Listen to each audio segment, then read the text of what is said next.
Howdy, and welcome to another episode of Untold Tales from this side of nowhere. Yeah, I hope your Saturday is off to a great start. It looks like it's going to be a beautiful day, and it's always a good day to hear a story from just about as close as you can get to the middle of nowhere. That is Poverty Flats, Wyoming. Before we get started, here is a message from our sponsors. We're sponsored by the Copper Corner Cafe in Basin, Wyoming. The Copper Corner Cafe is open for breakfast and lunch Monday through Saturday from 7 a.m. to 1:30 p.m. Stop by and try any of their delicious menu items featuring homemade bread for all sandwiches. Ooh, that sounds good to me. And of course, their famous pie for dessert. Breakfast is served all day, so come on in to the Copper Corner Cafe. We are also sponsored by the Wyoming Welcome Program. The Wyoming Welcome Program offers two services to local businesses: Table Talk and the Wyoming Welcome Baskets. Wyoming Welcome Baskets are filled with promotional items for local businesses and distributed to new move-ins to the Bighorn Basin. Table Talk brochures include jokes, facts about the state of Wyoming, the month's holidays, and advertisements from our local businesses. These brochures are placed on restaurant tables in Cody and Powell for diners to peruse. So if you'd like to get your business name out there, please contact the folks at the Wyoming Welcome Program by shooting an email to Haley J, that's HALEYJ, at wyomingwelcome.com. If you're farming in the Bighorn Basin, you know that input prices aren't doing us any favors this year. Between the high cost of nitrogen and the falling price of sugar, every pound of fertilizer has to count. That's why 307 Pest Management LLC is offering something straightforward: the risk-free first 40. I'll bring my multispectral drone to your field and map your first 40 acres for free. We'll look at the soil variability, identify the low-yield zones, and create a precision prescription file for your VRA equipment. If the data doesn't show you a clear path to saving money or boosting your stand, you don't owe me a dime. Don't leave your yields to guesswork. Let's see what's actually happening in your soil before the planners roll. Search 307 Pest Management LLC on Facebook or call me, Connor, to book your first 40 today. That's 307-250-0614. It has been a crazy couple of weeks. You know, we're getting closer to the end of the school year, and the students are basically ready for summer to start. I know some school districts finished yesterday, but we still have another week of school in Park County School District number 1. And we're going to have to work hard to keep these kids occupied because they are ready to be eating popsicles and out swimming, riding their bikes, anything but playing school. But I did my Spanish class auction and sold cookies and soda and lemonade and stuff. And the kids spent their Spanish money that they've been earning throughout the semester. And I had a few kids pool their money together and outspend everybody else. And one girl waited till the end of the auction to spend her money and got exactly what she wanted for a pretty good price. So it's a good lesson for these kids to participate in an auction with fake money, because they learn a little bit about how auctions work and maybe wise ways to spend your money. And it's a good experience. The kids like it. We speak a ton of Spanish because they have to bid in Spanish numbers, and it's a pretty good activity. Shout out to my Spanish teacher, Senor Olson, who got me started on it back when I was in school. Another thing I started doing when I was back in school was playing baseball. It is baseball season, and here in Powell, we've got tons of teams playing. My kids are playing ball, and with all that baseball going around, I couldn't help myself. I just had to write a story about baseball. So this one is called Baseball This Side of Nowhere. When people drive through the tiny town of Otto, Wyoming, they often do so completely unaware they are entering a town. This is probably because by the time they notice the small collection of houses clustered along the highway, they've already left Otto and continued down the road. Others pass through Otto and miss it entirely, particularly if they happen to sneeze at one end of the city limits. Those who do realize Otto is a town usually notice a couple things. One, it's tiny. The population sign says 50. And two, it has a nice ball field. It hasn't always been that way, though. Otto was established in the late 1800s and was named for a cattle baron by the name of Otto Frank. Aside from the town of Otto, the German cattleman leaves behind a legacy that includes one of the largest ranches in the state. Just outside of Meeteetse, the Pitchfork Ranch covers nearly 100,000 acres and was established by Otto Frank in 1878. It is still in operation today. Frank was also the owner of 3 horses stolen by a young outlaw by the name of Robert Leroy Parker in 1894. Parker went to jail and served 18 months of his 2-year prison sentence, at which point he was pardoned by the governor of Wyoming. The governor would undoubtedly come to regret pardoning Parker, especially after he took on the alias of Butch Cassidy and began running one of the most notorious gangs in the West. In spite of the colorful history of its namesake, Otto has remained a pretty quiet, unincorporated town, though it was much different at the turn of the century. Not only was it much larger, boasting at one point a bank, a barbershop, a blacksmith, and a church, but it was located much closer to the Grable River. Today, the population sign in Otto says 50, but there are much fewer residents than that. Back in the day, hundreds of people called Otto home, but those days are long gone. That being said, there are occasions when at least 100 people or more can be found gathered in town, and these gatherings almost always occur at the Otto Park. The Otto Park covers 5 acres and includes a baseball diamond, a playground, a large covered pavilion, a baseball shed known to the ball players as the clubhouse, and a utility shed. The land for the Otto Park was donated by the Neves family around the year 2000 and was originally farm ground. The Neves family and others worked to install the sprinkler system and plant the grass that turned the park into a beautiful oasis in the middle of the Wyoming desert. Later, through a series of Eagle projects and charitable donations, the baseball field, the backstop, and dugouts were added. Over the years, care of the park shifted from the Neves family to a nonprofit organization, and various individuals have donated time and effort to maintain the park. The Tolmans, the Hibberts, and the Calls have all donated countless hours to keep the grass mowed, the sprinklers running, and the ball field level. When the Jones family moved to Otto, we joined in, and a good chunk of our summers growing up were spent at the Otto Park. My career as a baseball player began in Otto, when at age 6, Fred and I played coach pitch at the park. I don't remember everyone who coached during my early years as a baseball player, but I'm fairly certain they do remember Fred and me, and it wasn't because of our skill at the game, if you know what I mean. I remember in particular my second season of coach pitch, when Fred and I and our teammates were older than many of the opponents we faced, and we were really starting to get the game figured out. When I say figured out, I mean we could throw and catch a ball successfully about half the time, and we had started to grasp the difference between out and safe. To our great dismay, most of the teams we played didn't have the same understanding. This was especially true of the T-ball teams that were added to our schedule since there wasn't an abundance of ball teams in the area. If you've ever been involved in Pee Wee baseball, then you know it's common practice to let all the kids hit and all the kids run the bases, regardless of the activities of the defense. To be fair, most of the time the defense doesn't do anything that could equate to an out, but for Fred and I, watching kids we had tagged or thrown out continue to run the bases was always aggravating.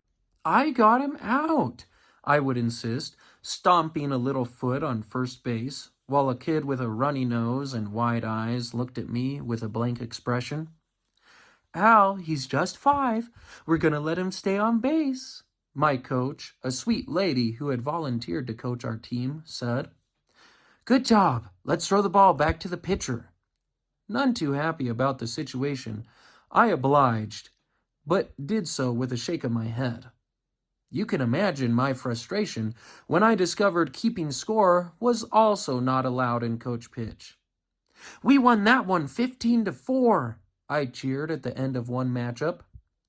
Al, we don't keep score, coach reminded me. We're just playing for fun. We're undefeated, I whooped. It's just for fun, coach repeated patiently. We don't get to keep score, Fred chimed in. But how do we know who won if we don't keep score? Coach sighed and replied, You two sure are competitive. You're going to do great when you get into minor league next year, aren't you? Coach Neves was at least half right. We were indeed competitive, but we didn't necessarily do that great in minor league. In spite of a healthy desire to win, we were at best lackluster baseball players. Part of my problem was an acute sense of ballophobia. It all started when a kid in major leagues was pitching at practice one day. Since my Aunt Janet and Uncle Mark coached both the minor and major league teams, they would often combine the two for practice. This both saved time and compensated for one of Otto's biggest problems when it came to fielding a team: a lack of players. Even drawing on the nearby town of Burlington, we sometimes struggled to find 9 players in the correct age range to play in a game. This meant players often played up, which meant a minor league player would play major league, or a particularly mature coach pitch player might even suit up to play minor league baseball. At one practice early in the season, the major league player I mentioned was pitching for batting practice. He was 12 years old, but rumor had it he was already shaving. The guy towered over Fred and I, and he threw a baseball at approximately the speed of sound. Us minor leaguers were terrified to get in the batter's box when he was pitching. When my turn came around, I could barely keep my knees from knocking together as I inched my way up to the plate. I think I have a pretty good feeling of what the armies of Israel were up against when it came to fighting Goliath, and I admit, I was no David. Come on, Al, let's go, Uncle Mark said as I gingerly stepped into the batter's box. I reached out and had to hold the bat in one hand, and reached my arm out as far as I could to tap the edge of the plate. Then I quickly settled back into the farthest reach of the batter's box. Aunt Janet hid her frustration with a laugh. Al, she chuckled, you won't be able to hit anything clear out there. Get closer to the plate. I gulped and slid first my right foot, then my left one, a millimeter closer to home plate. Aunt Janet sighed. The pitcher leaned forward and rested his left elbow on his leg, the ball held in his right hand behind his back. His eyes were cold as ice, and a shiver ran down my spine. I squinted toward the mound, hoping I might somehow get out of this at-bat alive. Then he was winding up. He came to a set position, his left shoulder facing directly toward me. His left leg rose high in the air, and then he came rushing down the mound like a warhorse charging full speed. His right arm worked like a piston in a jet engine, and I flinched before he even released. Then he let loose with a pitch that screamed past so fast I couldn't even see it before it smacked into the catcher's glove with a thwack that was barely audible over a loud clacking noise. It took me a moment to realize the clacking was the sound of my own teeth chattering. I quickly clenched my jaw in an effort to stop it and swallowed hard. Strike! The catcher, another major leaguer, hollered, and he tossed the ball back to the behemoth on the mound. I blinked hard and waited for another one. He was leaning forward again with all the tenderness of a red-tailed hawk sizing up its prey. My heart hammered in my chest like the bass line to an AC/DC song. He was set, the ball in his glove pressed to his enormous chest. My life began to flash before my eyes. Now he raised his left knee, ready to let fly with another noise barrier breaking pitch, and I wasn't ready, hadn't signed up for this. Here came the pitch. It was coming right at me. I yelped and closed my eyes, putting out an arm and flinching back toward the catcher. This turned out to be a mistake, because I was about to experience a variation of the saying, "You don't hear the one that gets you." With a sickening thud, the ball smashed into my left side, and immediately a lightning bolt of pain shot through me. "Ay!" I squealed, holding my side and hopping around to alleviate the pain. It didn't work. "Al!" Aunt Janet called out, running over. "Are you all right?" "Sorry," the pitcher called from the mound. If I had looked, I probably would have seen the genuine look of concern on the kid's face, but I was too busy trying to preserve what little dignity I had left. It wasn't going well. "I'm all right," I gasped between sniffles. "Remember, you don't run from the pitch," Uncle Mark said. "Step back out of the box and you won't get hit." I guess some lessons are learned the hard way. I took Uncle Mark's advice to heart, though, on every pitch. As soon as the pitcher began to throw, I would back out of the box. "Stay in the box," Uncle Mark would holler from the dugout. But I couldn't help it.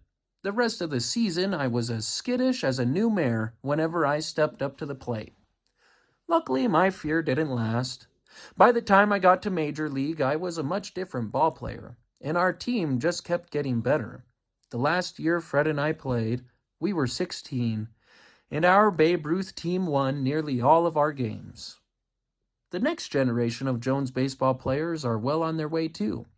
My son, Al Jr., is on his second year of coach pitch, and he's learning how to pitch himself. He has a pretty good arm, if I do say so myself. I have to admit, though, watching my second son, JJ, play his first year of t-ball has massive entertainment value.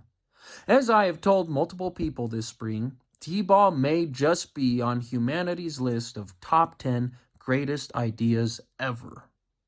First off, the enthusiasm JJ has for baseball is absolutely adorable. He could barely sleep the night before his first game. He kept asking, "Is my first baseball game tomorrow?" "Yes, JJ, it's tomorrow." "Can I take my mitt, Daddy?" "Yes, JJ." "And my bat?" "Yes, you can, buddy. Now you better get some sleep so you're ready for your game tomorrow." "Okay, Daddy." At the game, his coach put him at the pitcher position and was probably just as shocked as we were by what happened next. First off, you have to understand how defense works at a t-ball game. True, the coaches do their best to put their players in actual positions, and when I coached, we spent a good chunk of the 2 practices we held before the season began learning the positions. But that doesn't mean the kids remember the positions, let alone play them. T-ball teams employ what I like to call swarm defense. This means as soon as the ball is hit, every player within 30 feet of the ball converges on it, not unlike a fumble in an NFL game. With the first hit in JJ's game, we weren't disappointed. The kid who hit the ball, who may have weighed 30 pounds dripping wet, tottered under the weight of the bat when he lifted it. On shaky legs, he took a swing at the ball, which was balanced atop the tee at approximately the height of his chest. To our surprise, and in what was certainly a proud moment for the boy's parents, he did make contact with the ball, and it went soaring off the tee. That's when the fun began. The base runner promptly forgot he was on offense and where he was supposed to run, and began to follow his hit. The ball bounced about 10 feet and rolled to a stop in the grass, but JJ was already moving. He sprinted with surprising speed for a 4-year-old and dove on the baseball like Steve Irwin tackling a crocodile. Lucky for the batter, he was wearing a helmet, because JJ slid into him and he was immediately knocked to the ground. He didn't cry until the rest of JJ's team caught up to him. The shortstop wasn't far behind and immediately launched himself on top of JJ. third baseman, who was a few inches shorter than the other two, came flying in next, his tiny legs pumping for all he was worth. No ball in sight, he compensated by jumping on the batter, who was no longer wearing a helmet. Things got really interesting when right field appeared out of nowhere and completed the dog pile. Being a little on the heavier side as he was, I can only imagine what JJ was experiencing at the bottom of the pile. "Good work, JJ!" I cheered. I like to be a supportive parent. JJ's grandmother, Lily's mom, added, "Where did the ball go?" At that moment, JJ emerged from the pile, elbowing his way to the top, and managed to stagger to his feet. The ball was clutched in one little hand, and he raised it above his head like a golfer at the Masters. Then, to my great pride, he lobbed it to first base. He knew where the play was, even after fighting off his teammates to get the ball. Unfortunately, while JJ knew where to make the play, no one had mentioned it to the first baseman, who was busily uprooting anything green remaining near first base. The ball narrowly missed his head and bounced toward where we were seated on the first base foul line. We cheered like JJ had just won the Super Bowl. "I cannot wait to see what happens when he hits a baseball," I said to my mom, who had driven up from Poverty Flats for the game. She smiled and nodded while she continued to clap. We didn't have to wait long. After all the players on the other team had a chance to hit the ball and run around the bases, it was our turn. When JJ got up to the plate, he sized up the tee like a lumberjack, about to take his first swing at an oak tree. I was proud he got the correct hand on top when he gripped the bat, and the coach didn't even have to position his feet with his toes pointed toward the plate, like she had to do with the previous batter. The overlarge helmet wobbled on JJ's little head like a bobblehead come to life, and he drew the bat back, preparing to give the ball a tremendous whack. We looked on with anticipation, eager for JJ to launch his career as a t-ball player. "Eye on the ball, JJ," Lily's dad called out. JJ was laser-focused, nothing in the world but him and the ball and him. Then, with his arms held stiffly in front of him, he brought the bat around the way t-ball players do. Thwack! The tee didn't know what hit him. JJ's swing came in at least 6 inches under the ball, and while it sent the tee tumbling, it had a less dramatic effect on the ball, which bounced somewhere behind JJ. "It's okay, buddy," I called out. "Next time." JJ nodded and adjusted his helmet, which had slid down over his eyes. The coach retrieved the tee and carefully placed the ball back on top. JJ reset. "Go, JJ!" My wife Lily cheered in encouragement. JJ let loose with another massive swing. Thwack! Unfortunately, JJ's second swing was about as accurate as the first. The tee went flying and the ball bounced a few feet away in foul territory. The coach reset everything again. "Here you go, JJ," his coach said, no doubt hoping for her back's sake this hit went a little further. I held my breath as my second son drew the bat back for a third time. "Let's go, JJ," I murmured to myself more than to anyone else. His little face was screwed up in concentration as he prepared to take another massive swipe at the ball. He jerked the bat backward with such force his helmet slid down, covering his eyes once again, but he was already swinging. Tink! "Yay, JJ!" Lily cheered.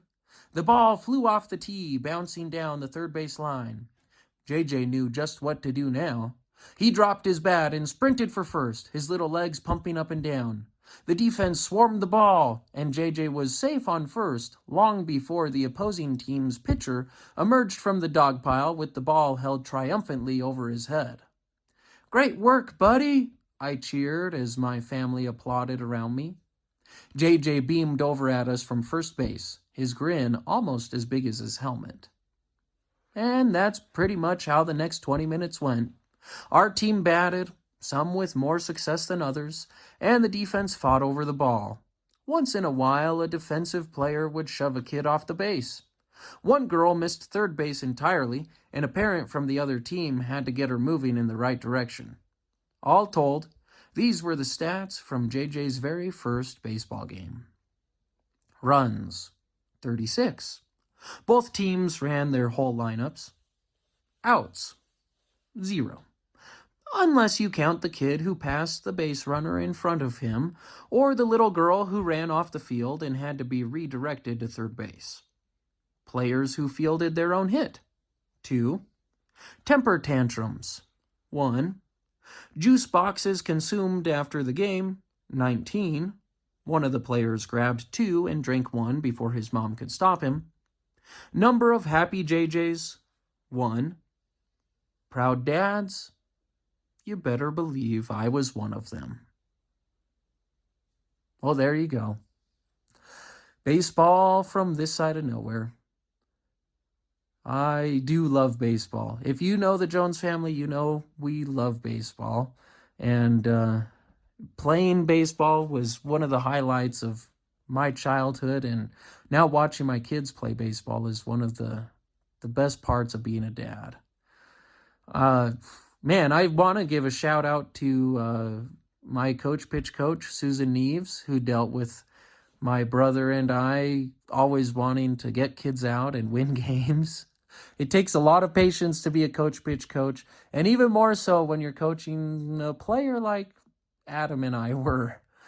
Also, my Aunt Jan and my Uncle Matt, I learned to love baseball from them. And my Aunt Jan Lee's still coaching baseball.